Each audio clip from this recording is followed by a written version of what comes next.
Index number को calculate करेंगे bye chain base method, यानी कि बेस को हम चेन बनाएंगे, चेंज करते रहेंगे। किस तरह से जी? जैसे इस डाटा में अगर आप देखें कि प्राइस जो है, फर्ज करें मैं कहता हूं कि ये 1 kg राइस की प्राइस जो है वो अब ईयर टू ईयर चेंज होती जा रही है, ठीक है। 2008 ईयर में 25 रुपीज थी, 35 रुपीज हो गई है 2009 में, इस तरह से चेंज होती जा रही है। अब अगर हम ये चेंज जो है प्राइसेस में किसी एक ईयर की प्राइस को बेस बनाकर दूसरी ईयर के साथ कंपेयर करें तो ये जो आंसर आएगा वो इंडेक्स नंबर होगा, ठीक है। जैसे यहाँ पर मैं यूं कहता हूँ, चले अगर 2008 को चूंकि हमने बेस बनाना है, ठीक है, इस डाटा में, तो अब मैं यूं कहता हूँ कि अगर 2009 की मैं बात करता हूँ, क्योंकि 2008 का तो कंपैरिजन 2008 से ही किया जाएगा जो कि 100% ही आएगा, ठीक है। अब मैं 35 को कंपेयर करता हूँ 25 से कि कितनी प्राइस बढ़ गई है। 35 डिवाइडेड बाय 25, मुझे पता है कि 10 रुपीज इंक्रीज हुए हैं, लेकिन परसेंटेज में ये कितनी बनेगी? इसको अगर हम 100 से मल्टीप्लाई कर लें तो ये 140 आंसर आ गया। यानी अगर पहले 100 थी प्राइस तो अब 140 का मतलब कि 40% इंक्रीज आया है।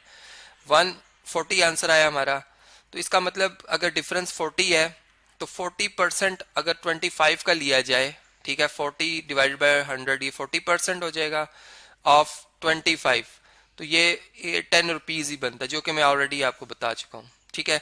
अब चेन बेस जो इंडेक्स होगा वो क्या होगा कि चूंकि हमने फिक्स बेस में तो इसी तरह से पढ़ा था कि हम इस तरह से जो इंडेक्स नंबर फाइंड करते हैं, लेकिन अब चेन जो बेस है मेथड, इसमें हम ये करते हैं कि इस बेस ईयर की तो इंडेक्स जो होगी हमारे पास चेन इंडेक्स वो 100 ही होगी, ठीक है।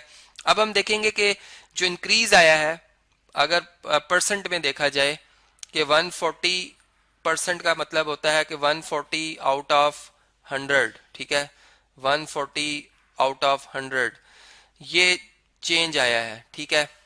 अब ये किस पे आया है? पिछले ईयर की जो इंडेक्स है उसके ऊपर आया है, ठीक है, जो कि 100 थी, तो इसको मल्टीप्लाई बाय 100 कर देंगे हम, तो हमारे पास 140 आंसर आएगा, ठीक है। लेकिन अब जब हम इस ईयर की बात करेंगे तो 40 को कंपेयर पहले करेंगे हम 35 से, तो 40 का कंपैरिजन होगा 35 से, चेंज आ जाएगी। परसेंटेज में अगर हम लिखना चाहें तो ये 114.28 बनती है, 114.28, चूंकि 1.14 आंसर आया हमारा, ठीक है। अब ये जो परसेंट चेंज आई है ये इसके ऊपर आई है, इस इंडेक्स के ऊपर, पिछले ईयर की इंडेक्स के ऊपर, ठीक है। तो इसको मल्टीप्लाई कर देंगे हम 140 से, तो हमारा आंसर अब आ जाएगा 160, यानी इंडेक्स नंबर हमारा इंक्रीज होता जा रहा है।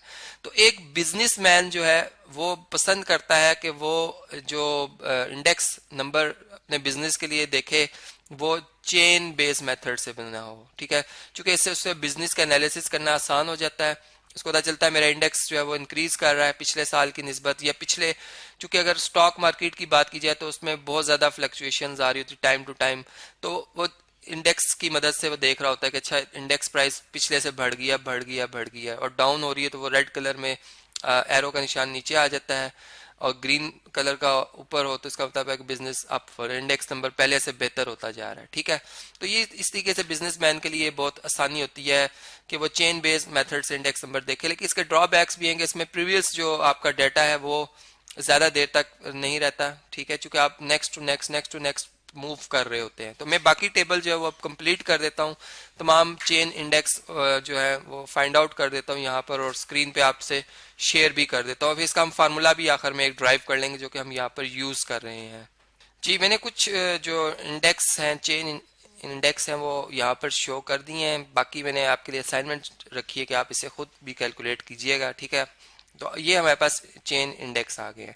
अब हमने ये बात देखनी थी कि हम इसमें क्या फार्मूला यूज करें। देखें, लिंक रिलेटिव तो हम बिल्कुल जैसा हम जो फिक्स्ड बेस मेथड से इंडेक्स नंबर फाइंड करते हैं उस तरह ही कर रहे थे कि हम करंट ईयर की जो प्राइस है, ठीक है, जैसे मैं 2009 की बात कर रहा था, इसको मैंने डिवाइड किया था 2008 की प्राइस से, यानी पिछले टाइम की प्राइस। अब पिछला टाइम कौन सा, 1 ईयर का है अगर एक जनरल बात करूं, या 1 आवर, या 1 डे बिफोर, जो भी हमने एक टाइम तयन किया हुआ है उससे कंपेयर करेंगे, कंपैरिजन आ जाएगा, और मल्टीप्लाई बाय 100 कर देंगे तो परसेंटेज भी आ जाएगी, ठीक है। तो पिछले की निस्बत नेक्स्ट का हमें पता चलता है कितने परसेंट हो गया 100 से, चूंकि 100 करंट ईयर का बन जाता है इंडेक्स, अगर उससे ज्यादा होगा तो इसका मतलब है कि जितने ज्यादा होगा उतने परसेंट इंक्रीज आया पिछली वैल्यू का, ठीक है।